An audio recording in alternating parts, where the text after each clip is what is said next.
한처음 시간이 생기기 전 말씀은 하느님이셨네. 그 말씀이 세상의 구원자로 태어나셨네. 아멘. 안녕하십니까? 주님의 평안을 빕니다. 오늘은 1월 4일 주님 공연 대축일 전 목요일입니다. 믿음은 어떻게 생길까요? 여러분은 어떻게 누군가를 믿게 되었나요? 첫 만남부터 믿음이 생기는 경우는 거의 없습니다. 자주 만나다 보면 어느 순간부터 친하게 됩니다. 그리고 그 사람에 대한 알미 생깁니다. 그 알미 좋아 더 자주 만나면 좋아하게 됩니다. 좋아하다 보니 어느 순간부터 사랑하게 되고 마침내 그 사람을 믿게 됩니다. 우리는 대부분 이러한 과정을 거쳐 누군가를 이미 믿고 있습니다. 그런데 참으로 신기한 점이 한 가지 있습니다. 누군가를 믿을 때는 이러한 과정이 필요하다는 사실을 알면서도 좀처럼 예수님께는 이러한 과정을 겪을 기회를 내드리지 않는다는 사실입니다. 그분을 자주 만나지도 않고 그분과 함께 시간을 보내지도 않습니다. 예수님께서 어떤 분이신지 알려고도 않습니다. 그러면서 믿음이 없다고 말합니다. 예수님과도 이러한 과정을 함께 하십시오. 복음에서 세례자 요한의 제자들은 와서 보아라라는 예수님의 말씀을 듣자 다음과 같이 행동합니다. 그들이 함께가 예수님께서 묵으시는 곳을 보고 그날 그분과 함께 묵었다. 가다, 보다, 묵다. 제자들은 이 세 가지 행동으로 예수님을 메시아로 고백합니다. 우리는 메시아를 만났소. 예수님에 대한 암과 믿음이 생기게 된 것입니다. 오다, 보다, 머무르다는 예수님께서 어떤 분이신지 알게 하여주고 그분에 대한 믿음이 생기게 하여주는 행동들입니다. 우리가 신앙생활을 오래 하였어도 예수님께서 어떤 분이신지 잘 모르고 믿음이 언제나 제자리인 것처럼 느껴지는 이유는 제자들이 보여주는 세 가지 행동을 예수님께 하지 않기 때문입니다. 성체 안에 살아계신 예수님께 오십시오. 그분을 바라보고 그분과 함께 머무르는 시간을 가지십시오.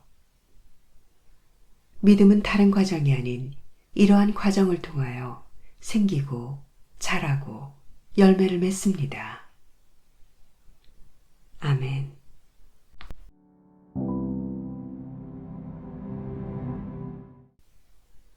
오늘 묵상에 관한 첫 번째 말씀은 요한 1서의 말씀입니다. 자녀 여러분, 아무에게도 속지 마십시오. 의로운 일을 실천하는 이는 그분께서 의로우신 것처럼 의로운 사람입니다. 죄를 저지르는 자는 악마에게 속한 사람입니다. 악마는 처음부터 죄를 지었기 때문입니다. 그래서 악마가 한 일을 없애버리시려고 하느님의 아드님께서 나타나셨던 것입니다. 하느님에게서 태어난 사람은 아무도 죄를 저지르지 않습니다. 하느님의 씨가 그 사람 안에 있기 때문입니다.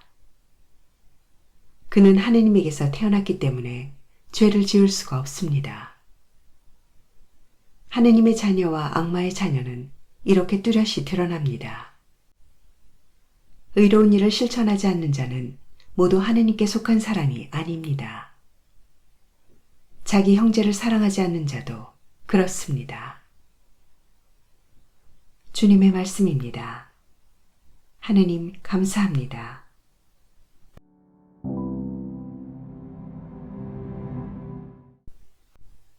요한이 전한 거룩한 복음입니다.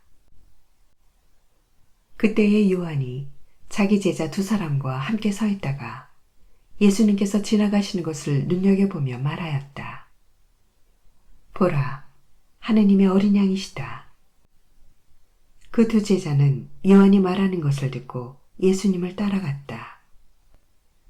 예수님께서 돌아서시어 그들이 따라오는 것을 보시고 무엇을 찾느냐 하고 물으시자 그들이 랍비 어디에 묵고 계십니까? 하고 말하였다. 랍비는 번역하면 스승님이라는 말이다. 예수님께서 그들에게 와서 보아라 하시니 그들이 함께 가 예수님께서 묵으시는 곳을 보고 그날 그분과 함께 묵었다. 때는 오후 4시쯤이었다. 요한의 말을 듣고 예수님을 따라간 두 사람 가운데 하나는 시몬 베드로의 동생 안드레아였다. 그는 먼저 자기 형 시몬을 만나 우리는 메시아를 만났소 하고 말하였다. 메시아는 번역하면 그리스도이다. 그가 시몬을 예수님께 데려가자 예수님께서 시몬을 눈여겨보며 이르셨다.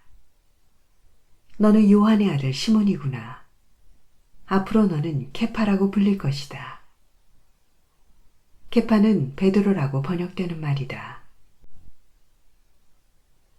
주님의 말씀입니다. 그리스도님 찬미합니다.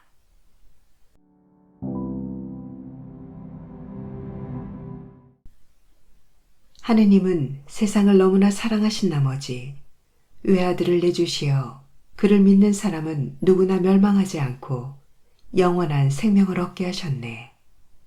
아멘.